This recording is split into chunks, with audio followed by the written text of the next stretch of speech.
The title of my paper is The Pitfalls of Indigenous Knowledges, because I have been following the conversations both here in Kenya and outside Kenya about, decoloniality and what to do about it within the academy. I'm grateful to Moi University African Cluster Center because I have started to appreciate the role of Moi University in the humanities and culture scholarship. Many of the Kenyans whom I quote are either based at Moi University or are alumni of Moi University. And so I feel that this is a great honor. And also, to be invited by a school is also a great thing because outside the maybe Moi, it's very difficult to find scholars whom you can have academic conversations with. And so we are all isolated rather than acting as collective schools as they have done. So I'm very grateful for becoming part of the African Cluster Center, even though not officially. The reason why I bring this up is because it has something to do with what I want to talk about, the university as a site of knowledge production. I have been a little disturbed by some contradictions I have seen in the university, and I have started asking questions, and one of my colleagues who is here, Mordecai Ogada, has been very kind to pursue these dilemmas with me about the way we academics are behaving. And the contradiction that I am talking about is this, that even though we are talking about indigenous knowledge as a new thing that we should be considering, actually Kenyan academics have been talking about indigenous knowledge for quite a while now, and yet it has not had an impact on the continued foreign orientation of our education system and our culture. I started to notice this contradiction about 10 years ago when, as a head of department, we were required to attend a workshop on implementing the Bologna process. It seemed not to bother us that we were implementing a program with an overtly European name. And when I raised that issue, the response I got was that if the process worked for European higher education, which actually it had not, it would do the same for us. And that is how I began my long journey of trying to understand how Kenyan scholars so easily accept to implement foreign agendas while publishing anti-colonial rants in journals and books. So what I'm doing today is just to share what I have found. We Kenyan academics do not question the institutional structures which still facilitate the control of our education by foreign institutions and the control of what we study and how we study it. Worse, we maintain essentialist discourses which define Africa by opposition to or difference from the West, which essentially affirms the Western civilization as our center, despite us refuting it. We also talk as if the only authentic Africa is pre-colonial Africa, as if since colonialism, Africa has not innovated, invented, or contributed to humanity. I know I'm making sweeping statements here, but I have been teaching for 14 years post-PhD, so I'm going to use that authority. And I can say that this is a general trend in the academy today. For example, I've noticed that academic conferences in Kenya are dominated by responding to colonialists and proving that Africa is not as savage as the colonialists once said we were. When we are not responding to colonial narratives, we are trying to prove that Africans can produce knowledge that leads to this sacred cow called development. Questioning the concept of development itself or studying new ways in which imperialism has adopted to undermine African knowledge is not a priority in the Kenyan academy. Please note that I'm not saying that there are no Kenyan scholars who have raised these questions. The scholars exist, but one will not frequently encounter their names in Kenyan scholarship or citations or discussions of their work. I am also not judging the conduct of individual Kenyan scholars. Rather, I am just discussing a trend. I'm going to illustrate my arguments with examples from theology, literature, education, and education as academic disciplines. And I'm going to start with theology, which I've been reading a bit for quite some time. And then after I talk about these disciplines, I'm going to talk about the pitfalls and silences of indigenous knowledges. And I'll conclude with Frantz Fanon's ideas on culture, knowledge, and freedom. So in theology, Kenyan scholarship has been committed to proving that Christianity presents no contradiction to African cultures or what is termed as inculturation theology. An example of this commitment comes from a short article that was published by John Beattie in 1974, in which he argued that the mission of African theology was to demonstrate that Africans were joyful in their faith, which aligned with their cultures. We were different from African Americans, whose Black theology was bitter and more suited to people like them who lived under segregation or South Africans who lived under apartheid. That short article imposing a split between politics and culture sent shockwaves among the Black American theology scholars.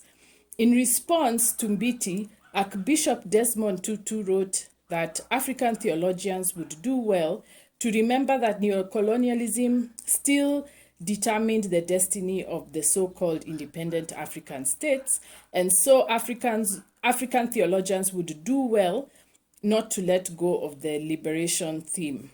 And this is a quote of what Archbishop Tutu said. He said, "African theology has failed to produce a sufficiently sharp cutting edge. It has indeed performed a good job by addressing the split in the African soul, and yet it has by and large failed to speak meaningfully in the face of a plethora of contemporary problems which assail the modern African. It has seemed to advocate for a disengagement from the hectic business of life because very little has been offered that is pertinent, say, about theology of power in the face of an epidemic of coups and military rule, about development, about poverty and disease, and other equally urgent present-day issues." While Tutu acknowledged that the study of culture was important, he also considered the neglect of socio-political issues as rendering theology irrelevant to Africans. In 2008, another scholar, a British one, raised the same concern which Tutu had raised. Careful to position himself as an outsider, Paul Gifford described the trend in Kenyan theology scholarship as follows. This theology is frequently expressed through what has been called the comparative method. African realities are related to traditional scriptural data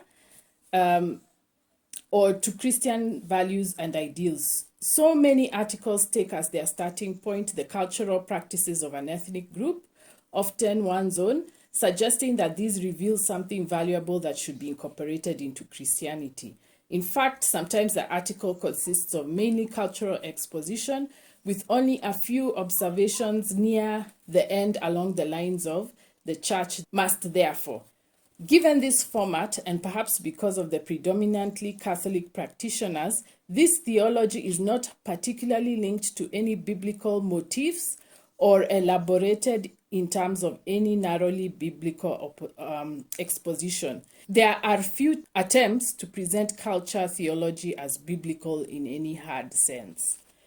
So what are the major contradictions that Gifford is talking about? The first contradiction is that despite asserting the equality of African culture to other cultures, Kenyan theologians are still seeking to incorporate cultures into a Christianity from which Africans have been excluded. Africans are still not equal in Christianity despite the overt proclamation to the contrary. The second contradiction lies in the fact that despite asserting their status as an equal participant in global Christianity, the Kenyan scholar's starting point is not himself or herself as a member of the global community, but as a member of an ethnic group. It is as if the scholar is afraid to speak from the vantage point of an academic and instead chooses the safety of an ethnic identity which cannot be challenged. The third contradiction is the didactic and moralistic impetus of scholarly work. This impulse to make recommendations about what should or must be done has infiltrated formal knowledge production in Kenya. And you can see this from a wide range of things, from theater arts for development, to demands by the media for solutions to development problems, or even the way graduate students are hounded to make recommendations in their thesis, and yet their thesis might not even be read by people beyond their thesis committee. The last contradiction that Gifford points to is the fact that despite the Bible being the foundational text of Christian theology, the defensive, reactionary Kenyan theological scholarship hardly provides a biblical basis for its arguments. In essence, Kenyan scholars of theology are writing non-theological scholarship while claiming that Africans can also contribute to theological discussions. This phenomenon is a form of what Lewis Gordon calls disciplinary decadence, which I will come to later. I'm now going to move to my home discipline, which is literature, which exhibits the same dynamics that Gifford describes. I recently wrote about this in an article in The Elephant, which was a reflection of a polemic that took place at the 50th anniversary celebration of the Literature Department of the University of Nairobi. At the commemoration, there was a tussle between Professor Henry Ndangasi on one hand and Professor Michere Mugo and Professor Peter Amuka on the other. Ndangasi had disputed the credit given to Goge wa Thiong'o and Owora Nyumba for changing the English department at the University of Nairobi to the Department of Literature and the subsequent decolonizing claims that have been made. While not addressing Professor Ndangasi's argument, Professor Amuka defended Nyumba for having revolutionized the teaching of literature by compelling students to do research within Kenyan communities.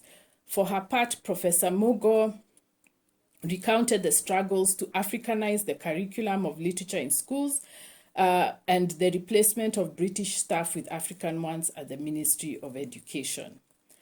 Although the dynamics Gifford attributes to theology studies are not immediately visible, its echoes are still audible. At the outset, the dispute was the extent to which the scholars had challenged the hold of colonialism on the study of literature, be it in scholarship or as a teaching subject in schools. Essentially, the focus of the scholars remained on refuting the colonial degradation of African literature. Essentially, this was a debate similar to that of the theologians about the legitimacy of the African voice and the African knowledge in the study of literature. But since the early years of independence, and this is another contradiction, this debate has remained as didactic as that of our theological counterparts. As reflected in Professor Mugo's speech, the emphasis was on making sure that African children never had to be subjected to classes in which European literature was taught as an epitome of culture. But how has that agenda fared today? As I narrated in the article, that agenda has not gone well. In African literature classes, from my observation, students are focused on interpreting literature as a refutation of colonial theft of African cultures. Some years back, I heard an absurd statement at a university conference where a presenter said that the Mau Mau resistance was about the fight for the right to practice culture, and yet the resistance was a fight against the material impact of poverty, expropriated land, and police violence inherent in colonialism. And this is what I'm talking about, the minimization of material realities of colonialism despite an anti-colonial rhetoric. At the heart of such interpretations is, yet again, a form of decadence, because scholars and students seem not to be clear what colonialism actually was and thus reduce colonialism from a fundamentally material and violent enterprise to a colonial one. And once again, this political packaging of literature negates the discipline of literature itself. Rather than literature presenting students with an opportunity to read texts as a reflection of the complex intersection of human dilemmas and social realities, literature is taught as moralistic texts with messages of resistance to colonialism, or with morals that to help students to modify their behavior to align with the requirements of the African state. These observations bring me to the problem of education scholarship. In education, no attempt has been made to address the extremely exclusionary, Eurocentric logic of the education system.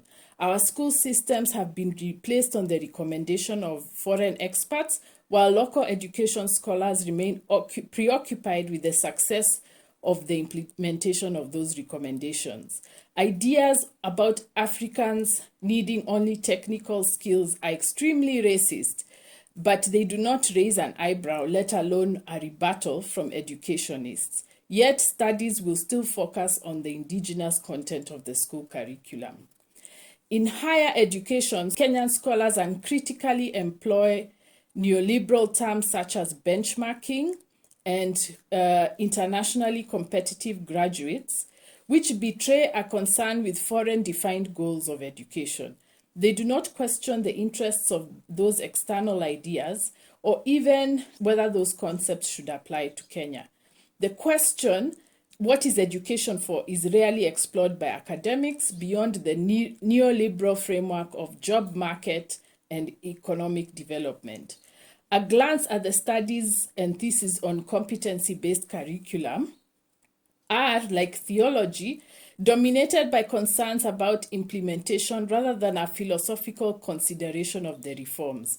In other words, educationists do not assess our education systems through the eyes of education as a discipline, but they assess it through the eyes of bureaucrats, because bureaucrats are the ones interested in implementation.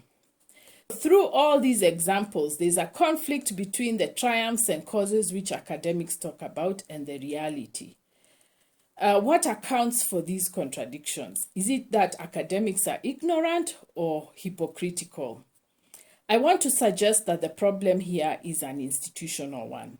We are criticizing the open and overt expressions of colonialism, like racism and violence, as defined by realities that existed 60 years ago. We have not recognized that the anti-colonial resistance and the colonial states reluctantly handed over to Africans meant that we already won the argument about the injustice of colonialism. No Euro-American today, in their right mind, would make openly racist claims without suffering a backlash. As of now, the risk to their political career would be too expensive. But a racist no longer has to claim that African knowledge is inferior. He just needs to talk of quality assurance, internationally competitive graduates, and benchmarking. And Kenyan academics who would otherwise talk about the glories of our culture will be stifling innovation and subordinating cultural production to Western knowledge. In other words, for imperialism to continue exploiting Africa, it has gone under the skin and continues to run Kenya through neoliberal policies which privatize social goods such as education, healthcare, and land, along explicitly racist terms. These days, imperialism even goes straight to communities to cut deals with community elders, which disenfranchise and displace communities themselves, as we see in conservation. They will even fund the translation of policy material into local languages and provide fully paid trips abroad by community leaders. This is the coloniality of power that Kihano famously talked about. We have to understand the internal structure of the colonial logic and realize that racism is like liquid. It adapts to the container it is in. And so imperialism will adapt to the culture of the community in which it wants to take control and it will perpetuate hierarchy and power relations using local cultures. So even if there are no white people in government, there is a way in which tribalism feels a lot like racism and eventually leads back to racism. So one community will champion local languages and sound like it is concerned for African cultures until you realize that that particular language owns more media houses and has published more material than other communities. Therefore, if we go for teaching of local languages in school, we are going to perpetuate ethnic inequality to the disadvantage of communities who may not yet have an orthography, let alone published materials or media houses. In other words, coloniality of power does not need Wazungu na Waafrika for power in Africa to remain racist and colonial. It simply needs colonial institutions to enforce hierarchies and exclusion, and then colonialism will remain entrenched but with an African face. From the examples I have given, it is clear that mainstreaming indigenous knowledges in education will not necessarily bring decoloniality if we do not understand the coloniality of power. As Quijano tells us, the coloniality of power has 4 dimensions of control, which I have put there on the screen.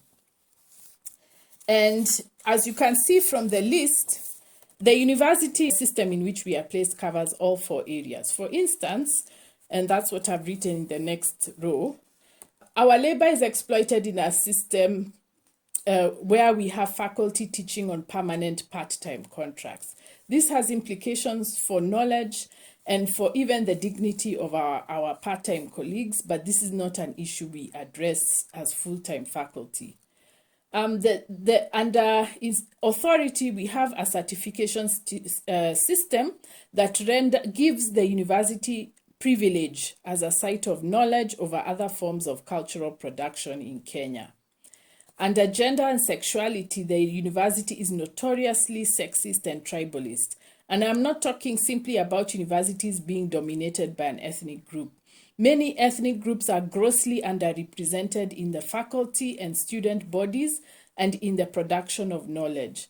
And also, the increase of women in universities has led to the sexualization of bureaucracy. So now women faculty are the ones who do more of the bureaucratic work, fixing things, sending documents, while the male colleagues go on conferences and do research. The 4th way in which the university is part of coloniality is that other sites of knowledge are severely crushed by the state through censorship, taxation, and political infiltration, as we have seen with Kwani and Story Moja. So what are the silences of indigenous knowledges? Indigenous knowledge suppresses the question of whether the university in its current colonial structure is truly qualified to champion indigenous knowledges. It also silences the multiple dimensions of coloniality of power within the university. So as I've shown, the university has other forms of colonial power that it perpetuates. It also raises the question of who are the settlers in Kenya, since indigenous communities was originally a term used to tackle the plight of communities living in their homeland, with occupying settler communities who displaced the indigenous ones with poverty and genocide, as Europeans did to native peoples in Americas, Australia, and England. So in Kenya, which community would you say has suffered that kind of occupation? Because all of us, even when we migrate, we were still Africans first. What explains these pitfalls of indigenous knowledge? According to Fanon, it is a failure to realize that identity is just one aspect and one small space to which colonialism confines us, so that we don't ask the bigger questions about dignity, power, and resources. Western imperialism pulls the wool over our eyes by using universal and objective principles to mask its racism and setting itself up as a model of what we are to aspire for. With colonialism restricting our world to identity, Africans conflate decolonization with fighting for the presence of our identity in colonial institutions instead of demolishing the institutions which facilitated colonialism in the first place. This identitarian turn eventually devolved from asking for more African appointments to asking for more tribal appointments, and in other cases it descended to asking for more clan appointments. As Fanon put it, at the national level, Africans competed with Europeans. At the local level, they competed with Africans of other nationalities or with adjacent communities. As such, racism degenerated into tribalism. To avoid this descent into absurdity, Fanon suggested in his famous chapter on national culture that cultural and epistemic subjectivity must see knowledge and culture as residing in the struggles of the people rather than in their nativist identity or in the return to a romantic pre-colonial past. In other words, we need to see our cultures not as an end in themselves, but as a tool for human freedom which we fashion as we are in praxis. The pursuit of indigenous knowledge is not for the purpose of affirming our identity or sense of belonging, but for affirming our humanity, which includes, among other things, a sense of belonging. I suggest that the way to confront these pitfalls is to release our disciplines from the need to be indigenous. The tag of indigenous is loaded with traps, as we have seen, which fail to deal with the coloniality of power and descend into what Lewis Gordon calls disciplinary decadence. By disciplinary decadence, Gordon refers to the phenomenon where scholars forget that the impetus of our disciplines is in human beings. We retreat from our disciplines as a lens to examine reality and insulate ourselves from conversation with other disciplines or with the rest of society. Gordon argues that the goal of education and disciplines in which we work is to answer questions beyond our disciplines, not to become experts of our disciplines or to occupy an indigenous corner within our disciplines so that no one can criticize us without us waving the identity card. Gordon refers to this transcendence of boundaries as teleological suspension of our disciplines so that it becomes more important to use our disciplines to think collectively about life rather than to simply assert identity of ourselves and of our disciplines. The living goal of education and the disciplines he says, is to facilitate humanity through thinking creatively and together about the universe. Gordon refers to that understanding and participation in one word. He calls it politics. Politics, by this definition, is about action which we take in consideration of others whom we may not know. As Fanon showed, focus on identity is a sign of disciplinary decadence and a retreat from being political. The preoccupation with identity is not about society, but about self and our social security. As long as we talk African cultures, we don't have to be grown-up scholars and learn to stand our ground on issues. This would explain why, for example, in Kenya it is very difficult to disagree with fellow academics without the disagreement being considered a personal attack. Because of this small space to which we have been confined, we are obsessed with self-definition and unable to ask bigger social questions. We ask, are we African enough? Are we respected as African scholars? Or is the content of our curriculum African? None of these questions address the assault on our human dignity as a whole, whether that assault be moral, material, physical, or cultural, which is being suffered by people whose knowledge we claim to affirm as indigenous. This means seeing knowledge as something that is created in praxis by people in freedom. We must therefore assert the need to break down walls of the university that are currently being tightened by fights over exam results, jobs, quality regulation, market relevance, and authenticity of certificates. Universities should have an open door policy that allows the public to attend its events. We must also stop collaborating with the state in the suppression of alternative sites of knowledge production, as we have seen with lecturers calling artists gangsters or producers of mediocre literature. The purpose of knowledge is to facilitate freedom and solidarity, not certificates and identity.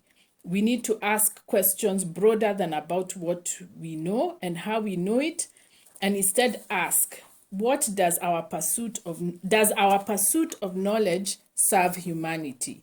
If not, what stands in the way? How can we tear down those obstacles? And I consider this opportunity to speak with the Moi African Cluster Center as a way to break down the boundaries. And I hope that this is something we can replicate elsewhere in Kenya. Thank you very much. Kenyans relate to the outside in a colonial relationship. So when it comes to fellow Africans, we see ourselves as the better Africans, and that's how we talk. And then when it's people from outside Africa, we see them as colonizers. So we never imagine an equal relationship. We think that outside means colonial. So whether we are the ones who are colonizing or we are the ones being colonized.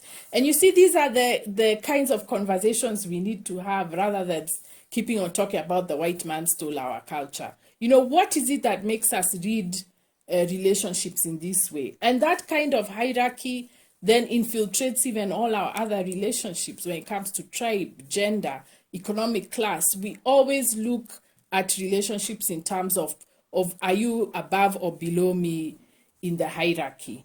Another language is the language of disappearance. You know, things are lost, you know, and yet, you know, what's the difference between loss and change? You know, and the fact that we are still here. The colonialists didn't even last, 100 years, even. We threw them out and we are still talking about loss like we are defeated, you know. We're not talking about our victories, our lessons learned. So this language of loss is part of what continues the coloniality of power, because it's a discourse in which there is power over us and we must bow to that power. And then what you're saying, Ogada, thank you for coming.